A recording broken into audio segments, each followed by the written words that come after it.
Olá, queridos irmãos e queridas irmãs em Cristo. Hoje eu quero trazer uma mensagem muito importante para vocês. Vocês sabem que já tem os sinais da volta de Cristo. E eu estou aqui para comentar sobre eles e a necessidade de vocês, crentes e não crentes, acordarem para a verdade. Por isso, eu trago aqui um momento em que Jesus começa a comentar sobre esses sinais, trazendo, assim, o passado para o futuro, provando mais uma vez que a Bíblia é um livro atemporal. Desse modo, vamos à leitura do nosso texto base, Mateus 24. Começando. E, quando Jesus ia saindo do templo, aproximaram-se dele os seus discípulos para lhe mostrarem a estrutura do templo. Jesus, porém, lhes disse: Não vedes tudo isto?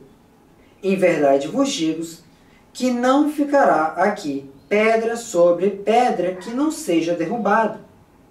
E, estando assentado no Monte das Oliveiras, chegaram-se a ele, os seus discípulos em particular, dizendo: Dize-nos, quando serão essas coisas?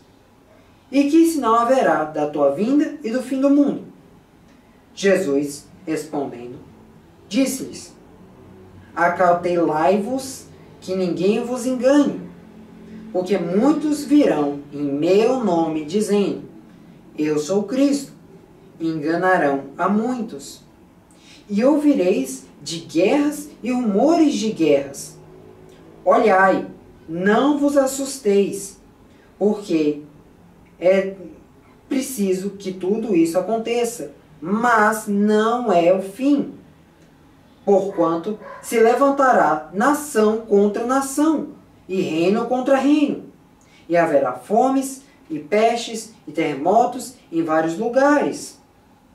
Bom, irmãos, eu quero pegar esta parte sobre guerras, rumores de guerras, revoltas, pois atualmente nós vemos fortemente esses rumores de guerras, essas revoltas, reinos contra reinos, nações contra nações. Bom, para fundamentar isso, precisamos fazer uma alusão histórica. Voltando lá para a Primeira Guerra, Segunda Guerra, nós vemos que teve a Alemanha contra as outras nações. Só que aquela guerra não foi o fim do mundo. Depois, nós temos a Segunda Guerra. Novamente, não foi o fim. Nós todos estamos aqui ainda.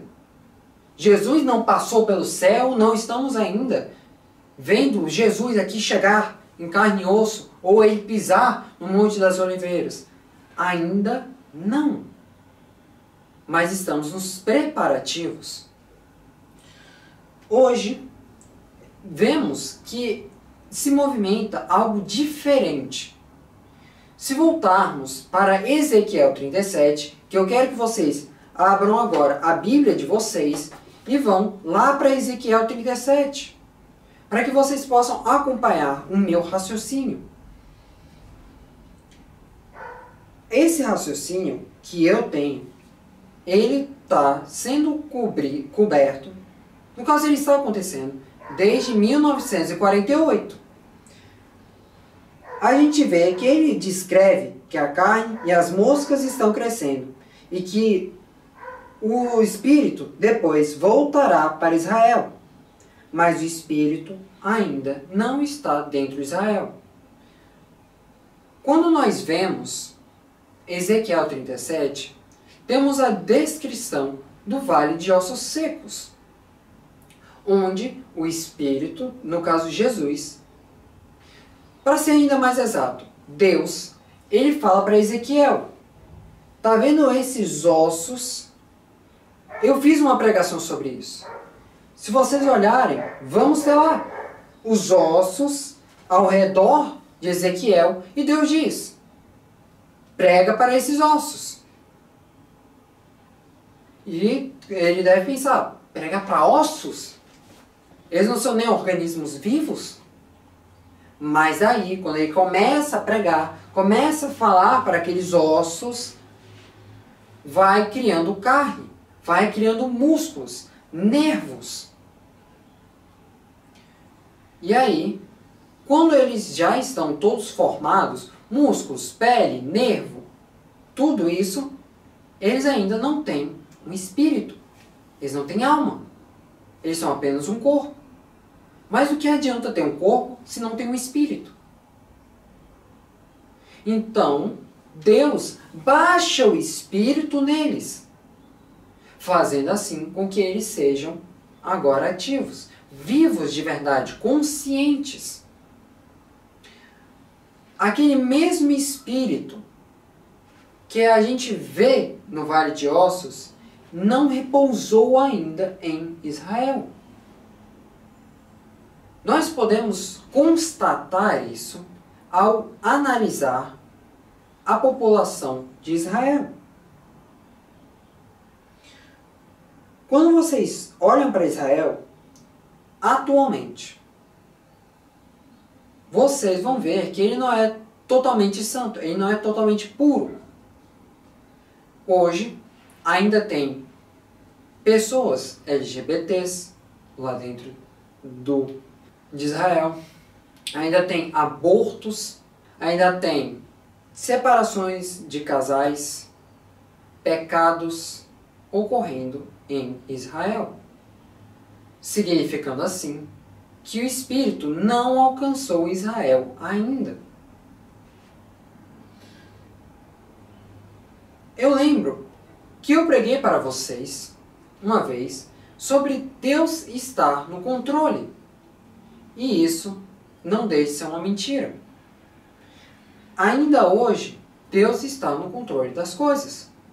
Se nós olharmos o cenário atual, a gente vê que tem essas revoltas no mundo.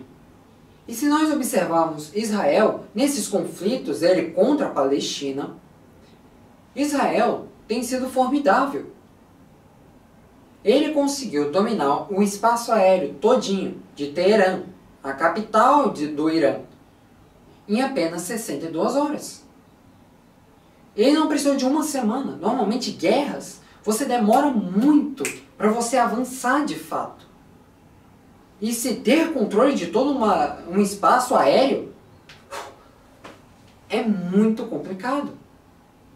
Mas Israel conseguiu em apenas 62 horas. Isso é menos de uma semana. Isso prova que Deus ainda está do lado de Israel. Se ele não tivesse feito isso, Israel já teria sido destruído há tempos. Todas as guerras que Israel já passou, ele tem vencido até agora. Pelo menos no cenário vigente. E isso se dá pelo controle de Deus. Mas lembrem-se, aqui, quando eu falei em Mateus 24, ele diz: haverão nação contra nação, reino contra reino, porém não vos assusteis, não tenham medo. Por quê? Por que não tem medo? Se tem mísseis de um lado para o outro, se tem armas, tiros, guerras, você quer que eu fique calmo? Irmãos, vocês ainda esquecem que Deus está no controle de todas as coisas. Ou seja, Ele tem um plano para com isto. Seguindo assim, nós vemos todas essas guerras. Rússia, Ucrânia. Nós temos Israel contra a Palestina. As revoltas dentro dos próprios Estados Unidos. Também as tensões globais. Sem mencionar também das tensões econômicas entre China e Estados Unidos. Porém, eu quero destacar a confiança em Jesus, em Cristo. Porque ainda nós não tivemos o grande ápice. Vocês viram que Israel, ao atacar o Irã, a Rússia não ficou feliz com isso. E eu estava revendo todo o relato, toda a ideia, a teoria que Menno Kalischer traz sobre Gog e Magog. Isto é um marco importante e que precisa ser discutido. Quando eu menciono sobre essa guerra de Gog e Magog, nós teremos a Rússia, Turquia e Irã. Porém, o Irã atualmente está sendo dominado por Israel. E toda essa questão de Gog e Magog, ela entra mais ou menos pelo meio da tribulação. E ainda hoje, nós precisamos ter o início dessa guerra propriamente dito. Porque a Rússia ainda não chegou para entrar de fato nessa guerra. A Turquia não entrou direto para essa guerra. O Irã, sim, está na guerra. Mas Turquia e Rússia não estão brigando ainda. Então essa guerra não verdadeiramente aconteceu. Mas ela está vagarosamente tendo seus preparativos. A Rússia falando sobre as ações de Israel, o Irã tendo impactos com isso, e a Turquia com certeza irá ficar do lado do Irã. Analogamente, eu queria dizer que a Rússia e a Turquia, elas estão fracas, entre aspas. Nós sabemos que a Rússia não é fraca. Ela literalmente bate com o poderio militar dos Estados Unidos. Mas para essa grande guerra de Gog e Magog, que terá o seu fecho com terremotos e tempestades, eu não creio que a Rússia esteja preparada para isso ainda. Sem mencionar que ela ainda tem seus conflitos com a Ucrânia. O Irã está fragilizado. E a Turquia, ela é forte. Mas, para todos eles irem agora de frente contra Israel, eu acho improvável. É impossível?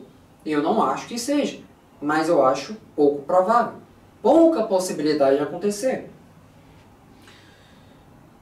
E nós vemos que Israel, ele mesmo tem procurado atacar as instalações nucleares do Irã. Então, mais uma parte do Irã perde o poderio de bombas, que é uma coisa essencial. Bombas, você destrói grandes proporções de uma cidade. Com ogivas nucleares, você faz muito mais do que isso.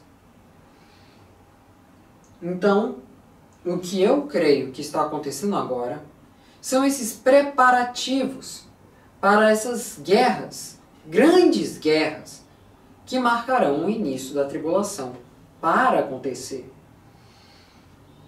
Assim, eu já creio que vocês devem acordar.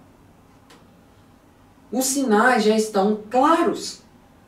E muitos de vocês ainda dormem. E eu estou falando isso para crentes, vocês, crentes, e também os não crentes, aqueles que não creem em Deus. Minha mensagem não é só para os cristãos, mas também para aqueles que não creem, para que eles possam ter suas mentes abertas, seus olhos abertos.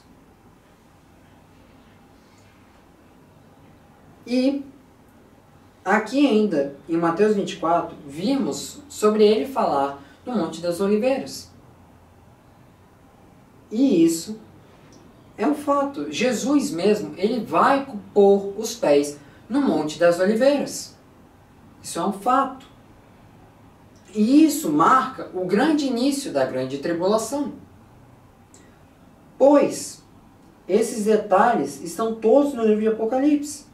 E eles devem se cumprir no momento que as pessoas verem ele. E a razão para isso é que nós não podemos dormir. Nós crentes não podemos dormir. Lembrem-se daquelas virgens. As que estavam com óleo reserva, as que não estavam com óleo reserva.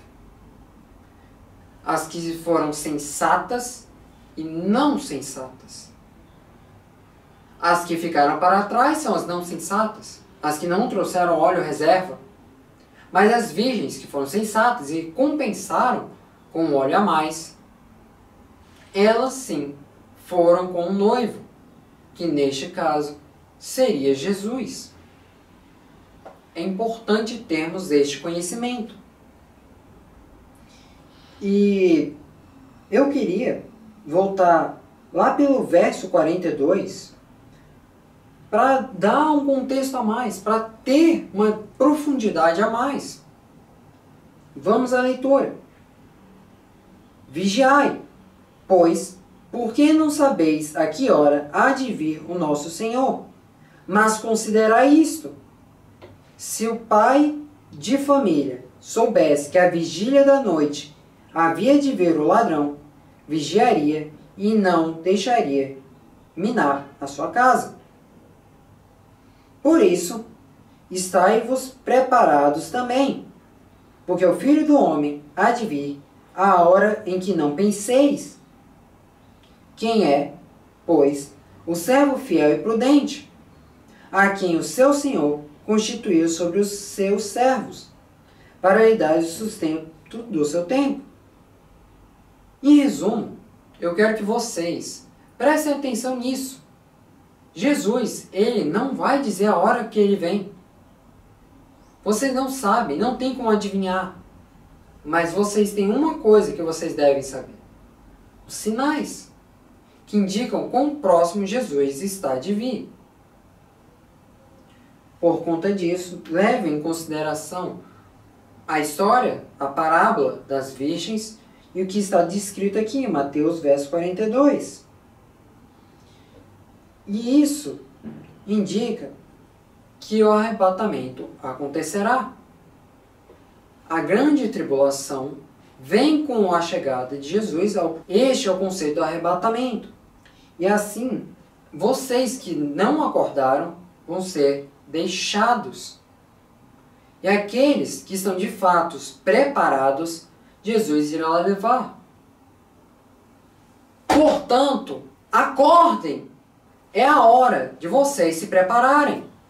Se vocês não estão preparados, vocês ficarão.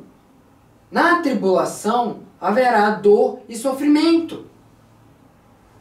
Eu creio que nenhum de vocês quer ficar numa terra desolada, cheia de conflitos que vocês terão que enfrentar. Então, irmãos, acordem enquanto ainda há tempo. Porque quando Jesus chegar, que você não sabe a hora nem o momento, você pode deixar, eu posso fazer isso depois. Depois pode ser muito tarde. Então é bom você começar a se preparar agora, para, quem sabe, na volta, para o arrebatamento, você ser levado. Caso contrário, você será igual aquelas virgens. E eu tenho certeza que haverá um arrependimento grande com vocês. De olharem e pensarem, agora eu terei que sofrer. Por não crer no que eu vi. Não crer no que eu escutei. E o que está na Bíblia. Você não precisa de mim tendo que te explicar isso. Você precisa apenas da Bíblia. Uma leitura da Bíblia, da palavra de Deus, você consegue compreender isso. E mesmo assim, eu estou aqui para tentar te alertar. Então, irmãos, façam o meu favor. Procurem acordar enquanto há tempo. Porque uma hora será tarde demais. Verso 36. Quanto ao dia e à hora ninguém sabe, nem os anjos do céu, nem o Filho, senão somente o Pai. Verso 40. 2 homens estarão no campo, um será levado e o outro deixado. 2 mulheres estarão trabalhando no moinho, uma será levada e a outra deixada.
Irmãos e irmãs, nós estamos em família. Meu filho, ele pregou.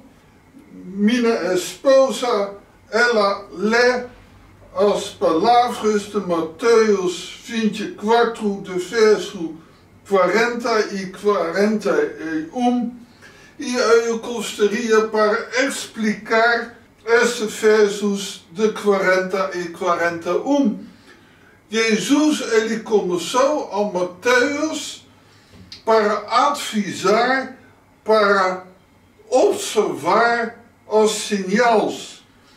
E até verso 30, ele está falando de grande tribulação. Tudo o que vai acontecer precisa ser cumprido primeiro. E depois desse verso, ele vai falar sobre a igreja.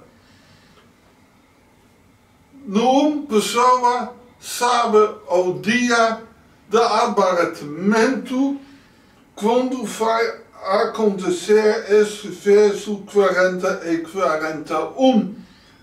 Mas os sinais hoje, com todas estas guerras, todos os rumores, estas revoltas, é claro que este verso 40 e 41 vai acontecer logo.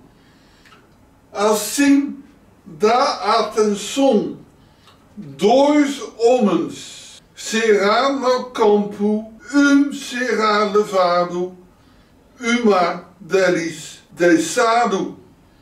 2 mulheres estão trabalhando num molinho, uma será levado e a outra deixada. Metade da igreja de Jesus fica atrás, é deixado, vai passar pela grande tribulação. Gente, abre seus olhos, por favor, não dorme com todos esses sinais.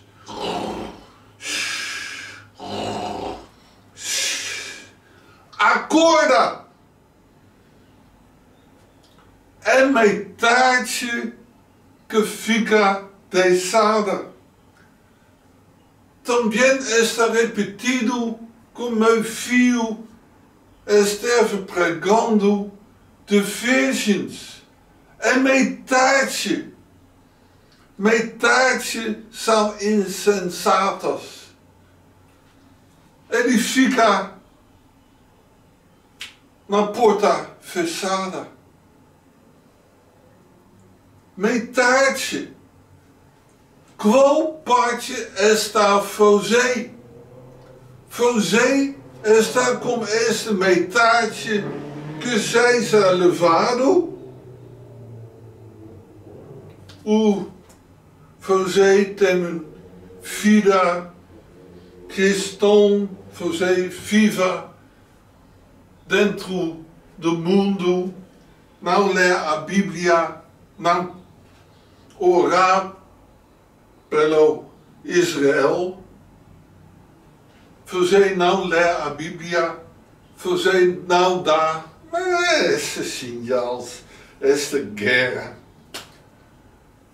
Sente, aqui está escrito os sinais claramente. Nós não podemos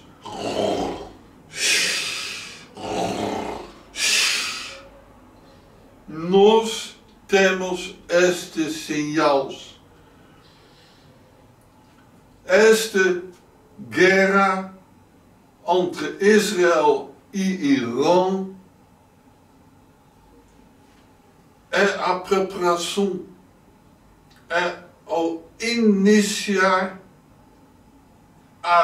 o caminho para a grande tribulação será o falso paz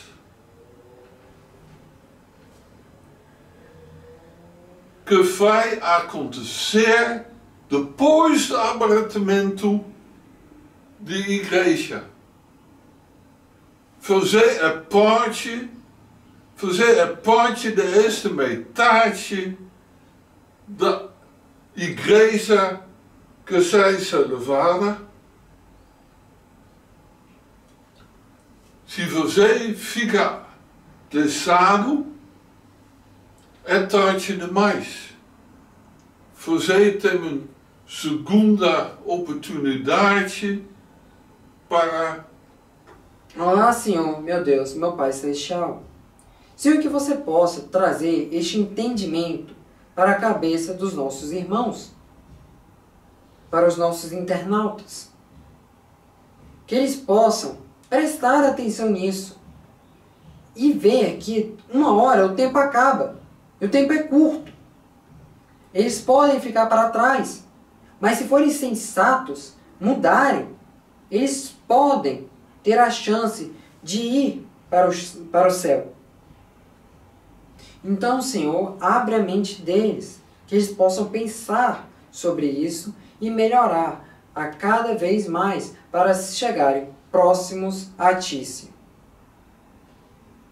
Assim, Senhor, eu apenas peço que seja feita a Tua vontade, Senhor, em Teu santo nome. Amém.